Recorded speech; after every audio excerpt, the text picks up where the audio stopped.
동유럽에서 우크라이나와 러시아가 치열한 전투를 벌이고 있다면 동북아시아에서는 서해에서 중국이 패권을 장악하려 야욕을 보이고 있는 상황입니다. 최근 중국은 역사상 최초인 자국 기술로 만든 슈퍼캐리어 진수를 눈앞에 두고 있다고 말하면서 미국의 해군력을 따라잡았다 자축하고 있는데요. 실제로 중국이 건조 중인 003형 항공모함이 미 해군의 최대 항공모함인 니미츠급과 비슷하게 만들어지고 있으며 003형 항공모함이 건조 중인 상하이 조선의 위성사진으로 공개되면서 전 세계가 깜짝 놀라고 있는 상황입니다. 공개된 003형이 진짜 주목받고 있는 이유는 바로 이전까지 미국과 프랑스 외에 보유하고 있지 않는 특별한 장치 때문인데 중국은 이로써 새로운 스텔스 함재기를 사용할 수 있게 돼 아시아 국가들이 긴장하고 있습니다. 그렇게 서해가 중국의 앞마당이 될 위기에 최근 한국이 중국 항모를 잡을 신형 트럭을 공개해 주목을 받고 있는데요. 과연 어떻게 된 일인지 자세하게 알아보겠습니다. 2022년은 항공모함과 관련해 많은 이슈들이 예고되고 있습니다. 미 해군 현용 주력 항공모함인 니미츠급 항모가 취역한 지 47년 만에 완전히 바뀐 모델인 제럴드 알포드급 항모의 첫 해외 작전 배치가 예정되어 있는 해이며 미국이 전후 처음으로 시도하는 경항공모함인 라이트닝 캐리어의 실험이 이루어질 예정입니다. 또한 일본에서는 이즈모급의 입원함인 카가 항모의 개조 공사가 시작될 예정이며 우리나라의 한국형 항공모함 사업이 본격 착수될 것으로 보이는데요. 무엇보다 가장 세간의 화제가 되고 있는 것은 전범국 러시아의 최우방 중국이 순수 독자 설계한 최초의 항공모함인 003형이 진수될 예정입니다. 중국의 003형 항모가 주목받고 있는 것은 중국이 003형 항모를 통해 자국의 항모 건조 기술이 얼마나 뛰어난지 보임과 동시에 최신 항모를 가지고 얼마나 많은 약소 국가들을 괴롭힐지 가늠이 안 서기 때문입니다. 현재 공개된 003형 항모의 위성사진은 중국과 바다를 맞대고 갈등을 빚고 있는 국가들이 긴장하게 만들기에 충분했는데요. 얼마 전 미국 싱크탱크 CSIS 전략문제연구소는 상업위성으로 찍은 003형의 모습을 공개했는데 현재 공개된 사진을 볼 때 상하이 창싱다오 조선소에서 중국의 차세대 항공모함 건조가 거의 마무리되어 가고 있어 보입니다. 사진상으로 항모 선체 중앙에 노랗게 보이는 것은 아직 페인트 칠을 하지 않은 함교이며 함교 측면에는 A사 레이더가 부착되어 있는 것을 확인할 수 있습니다. 함교 앞에는 함재기들을 비행갑판과 항모 내부 견납고로 이동시킬 수 있는 엘리베이터 자리가 보이고 있는데요. 사진에서 가장 큰 특징으로 볼 수 있는 것은 함재기들의 소티수를 비약적으로 높여주는 사출기가 보이고 있습니다. 이미 이전부터 중국 003형 항모에 사출기가 달릴 것이라 많은 예상이 돌았지만 실제로 대중에 공개된 것은 처음입니다. 하지만 위성사진에서 보이는 사출장치가 전자기식 사출장치인지 아니면 증기식 사출장치인지에 대해서는 아직도 전문가들 사이에서 의견이 분분하고 있지만 대부분의 전문가들은 중국이 증기식 사출장치를 사용할 것이라 추측하고 있습니다. 여기에는 몇 가지 이유가 있습니다. 첫 번째로 우리는 전자기식 사출장치에 대해 익히 들어 익숙하지만 충격적이게도 현재까지 전자식 사출장치가 실전에 배치된 적이 한 번도 없었는데요. 여태까지 전자기식 사출기인 이말스가 적용된 항공모함은 미국의 최신 항공모함인 제럴드 포드함밖에 없습니다. 그런데 그마저도 미국은 최초로 적용한 전자기식 사출기 운용에 여러 가지 어려움을 겪고 있는 것으로 알려지고 있습니다. 이 때문에 제럴드 포드함이 2017년에 미 해군에 처음 인도됐지만 5년이 지난 현재까지도 부품 수급과 더불어 많은 문제들이 해결되지 못하고 있습니다. 미국마저 전자식 사출 장치를 제대로 운용하기에 기술력이 부족한 상황인데 진짜 중국이 자국의 세 번째 항공모함에 전자기식 사출기를 적용하기로 했다는 자체만으로도 이는 중국의 군사기술에 대해 경각심을 가지게 하는 중요한 사건인데요. 하지만 중국이 미국의 최신 기술력을 뛰어넘었을지에 대해서는 많은 전문가들이 부정적으로 보고 있습니다. 두 번째 이유는 추진 방식입니다. 종래의 상식으로는 순간적으로 함재기의 추력을 높이기 위한 전자기식 사출기가 막대한 전력을 필요로 하며 제대로 운용하기 위해서는 항공모함의 추진체가 원자력이어야 한다는 게 거의 상식처럼 되어 있었는데요.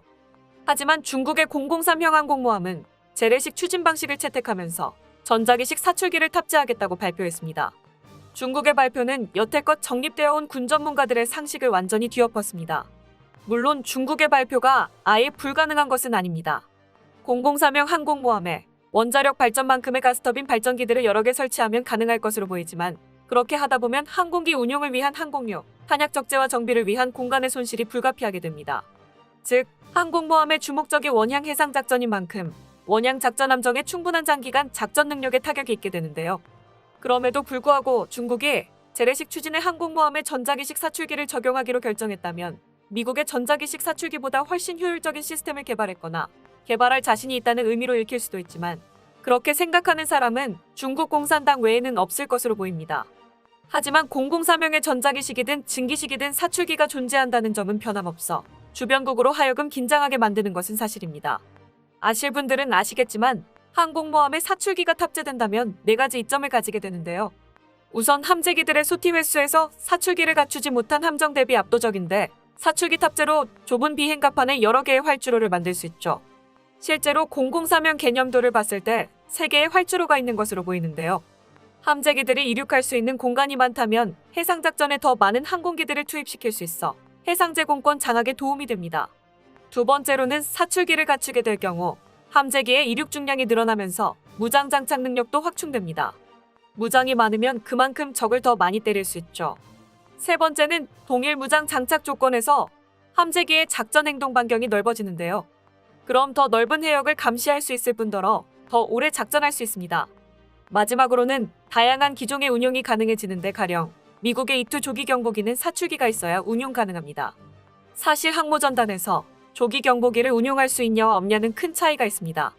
말 그대로 조기의 적을 탐지해 피하 식별까지 빠르게 판단할 수 있으며, 조기 경보기가 획득한 표적으로 장거리 미사일을 이용해 적을 손쉽게 타격할 수 있습니다. 실제로 이스라엘은 E-2C를 통해 피하를 정확히 식별하여 통제한 대로 전투를 벌여 시리아 측 전투기 85대를 격추시키고, 이스라엘 측 전투기는 불과 2대가 격추되면서 약 42대 1이라는 말도 안 되는 교전비로 완벽한 대승을 거두었는데요.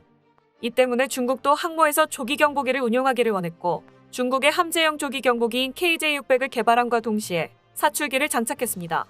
중국에서는 재래식 추진 체계로 전자기식 사출 장치를 운용할 수 있다고 홍보하면서 중국이 미국의 기술력을 뛰어넘었다고 자화자찬하고 있지만, 실제로 미 해군이 경계하는 것은 중국의 짝퉁 E-2 조기 경보기인 KJ-600입니다. 그렇게 중국이 전 세계 바다 패권을 장악하겠다는 원대한 꿈을 품고 있을 때 찬물을 끼얹는 일이 벌어지고 있습니다. 중국 인민해방군은 상하이가 코로나19 오미크론 변이 확산에 봉쇄된 가운데 이 여파로 중국의 세 번째 항공모함 진수 계획의 차질을 빚고 있어 당황하고 있는데요.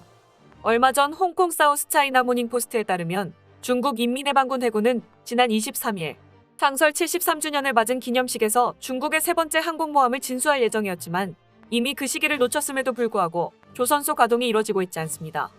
매체는 한 소식통이 상하이에 코로나19가 확산되면서 일부 주요 부품이 조달되지 않았다고 심각하게 전했습니다.